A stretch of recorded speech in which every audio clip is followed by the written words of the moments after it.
দর্শক, সবার প্রথমে এই ভিডিওটি দেখুন, তারপরে বিশ্লেষণে আসছি। কি দেখলেন? বারুইপুরে এনকাউন্টার হয়ে গেল। দর্শক, পশ্চিমবঙ্গের বারুইপুরে নাবালিকাকে গণধর্ষণ কাণ্ডের পর যেভাবে পশ্চিমবঙ্গ উত্তপ্ত হয়ে উঠেছিল, আমরা বলেছিলাম যে জল অনেক দূর পর্যন্ত গড়াবে, গড়িয়ে গেছে। মুখ্যমন্ত্রী শুভেন্দু অধিকারী ফিল্ডে এসেছেন, নির্যাতিতার পরিবার এবং গণপিটুনিতে যে ব্যক্তির মৃত্যু হয়েছে তার পরিবারের সঙ্গে দেখা করেছেন এবং হুঙ্কার ছেড়েছেন। দর্শক, আমরা বলেছিলাম যে পশ্চিমবঙ্গে বিজেপি এসেছে, আজকে 2-3 মাস হয়েছে। মুখ্যমন্ত্রী শুভেন্দু অধিকারীর ওপর একটু ভরসা রাখা উচিত ছিল, কারণ শুভেন্দু অধিকারী বা বিজেপি সরকার, আমরা জানি যে বিজেপি সরকার মানে এনকাউন্টার করতে ভালোবাসে, তারা এনকাউন্টার স্পেশালিস্ট। তো কিন্তু আমরা কি দেখলাম? আমরা দেখলাম যে সরকারের উপর ভরসা না করে যেভাবে তাণ্ডব করা হয়েছিল, যেভাবে হিংসা করা হয়েছিল, তারপরে কিন্তু শুভেন্দু অধিকারী এমন কথা বলেছেন যে অপরাধীদের মনে কিন্তু ভয় ঢুকিয়ে দিতে পেরেছেন। বলেছেন যে আমরা এমন সাজা দেব বা এমন অবস্থা করব বা এমনভাবে ভোগাবো যাদের 14 গোষ্ঠী মনে রাখবে।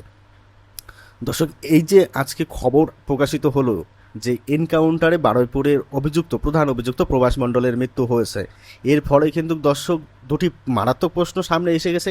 কে বা কারা এই প্রশ্নগুলো করছে সেটাও কিন্তু আমি আপনাদেরকে বলবো। আপনারা জানেন যে কে বা কারা এই প্রশ্নগুলো করতে পারে।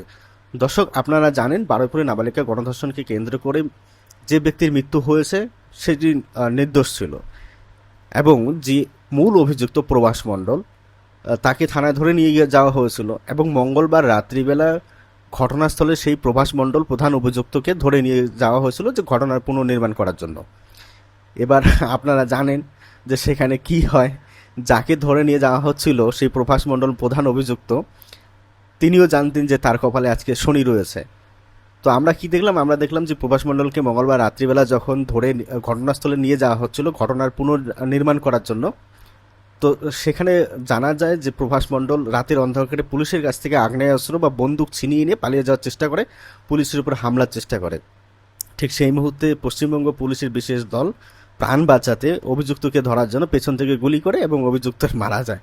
দর্শক, এই ঘটনা কেমন চেনা চেনা লাগছে না?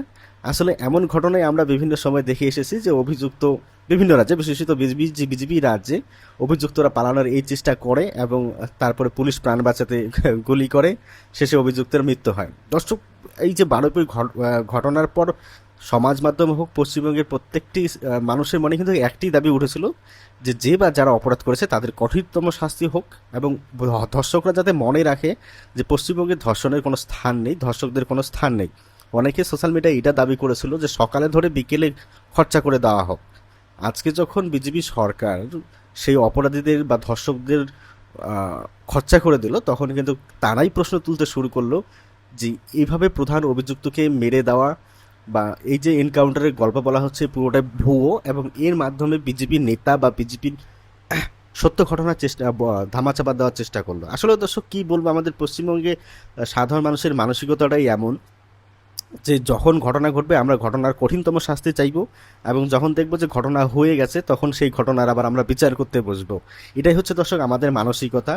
তো যে বা যারা সেই প্রশ্নটা করেছিল যে ধর্ষককে সকালে ধরে বিকেলে খরচা করে দেওয়া হোক, এমনকি এমনকি বেশ কিছু মানুষ এটাও বলেছিল যে যেহেতু বিজেপির নাম বা বিজেপি কর্মী সমর্থকের নাম সেখানে জড়িয়ে পড়ছে, তাই বিজেপি এখন এখানে কিছুই করছে না, সকালে ধরে বিকেলে খরচা করছে না।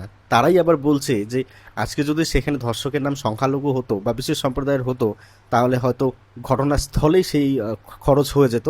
যেহেতু ধর্ষক হিন্দু, এমনও কথা বলছে অনেকে, তাই খরচা হচ্ছে না। কিন্তু আজকে যখন খরচা হয়ে গেল তখন কিন্তু অনেকেই বলতে শুরু করেছে যে সরকার ধামাচাপা দেওয়ার চেষ্টা করলো, এইভাবে আইন হাতে তুলে নেওয়া যায় না, এভাবে বিচার দেওয়া যায় না। দর্শক, কি বলবো, আমার কিছু বলার নেই। কিন্তু দর্শক, যে বা যারাই এই ধরনের প্রশ্ন করে থাকুক না কেন, তারা সমাজের কখনো মঙ্গল চাইতে পারে না। সমাজের প্রত্যেকটা মানুষ যখন এই ঘটনার কঠিনতম শাস্তি চাইছিল, বেশ কিছু এমন সেকুমাকুর যারা রয়েছেন তারা কিন্তু বলতে শুরু করেছিল যে তারা ধর্ম খুঁজতে শুরু করেছিল এখানে। আজকে যখন খরচা হয়ে গেল, আজকে যখন সেই মূল অপরাধী প্রাণে মারা পড়লো, তখন কিন্তু তারাই নানান প্রশ্ন করতে শুরু করেছে। দর্শক, সেটা ঘটনা নয়, ওরা কি বলবে সে বিষয়ে ফ্যাক্টর নয়। ফ্যাক্টর হচ্ছে আজকে এই যে প্রভাস মণ্ডল নামে প্রধান অভিযুক্ত, প্রধান ধর্ষক, তিনি মারা পড়লেন, খরচ হয়ে গেলেন। এর ফলে কিন্তু সেই নির্যাতিতার আত্মা একটু হলেও শান্তি পাবে, তার মায়ের কান্না একটু হলেও শান্তি পাবে, এবং পশ্চিমবঙ্গে যে ধর্ষকের কোনো স্থান নেই, এটা কিন্তু আজকে দর্শক প্রমাণ করে দিতে পারলেন মুখ্যমন্ত্রী শুভেন্দু অধিকারী। এর জন্য অবশ্যই তিনি ধন্যবাদ প্রাপ্য। কিন্তু দর্শক এখানে একটি কথা মনে রাখবেন, সেটি হচ্ছে যে গতকালকে শুভেন্দু অধিকারী যখন ফিল্ডে এসেছিলেন, নির্যাতিতার পরিবারের সঙ্গে দেখা করেছেন, তখন তিনি বলেছেন যে আমার উপরে ভরসা রাখুন, আমি ওদেরকে এমন শাস্তি দেব যে 14 গোষ্ঠী মনে রাখবে।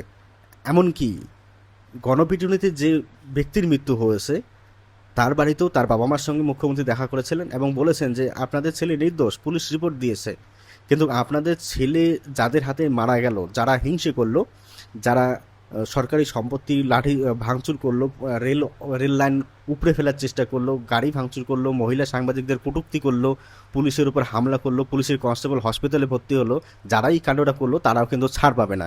দর্শক আসলেই ছাড় পাবে না।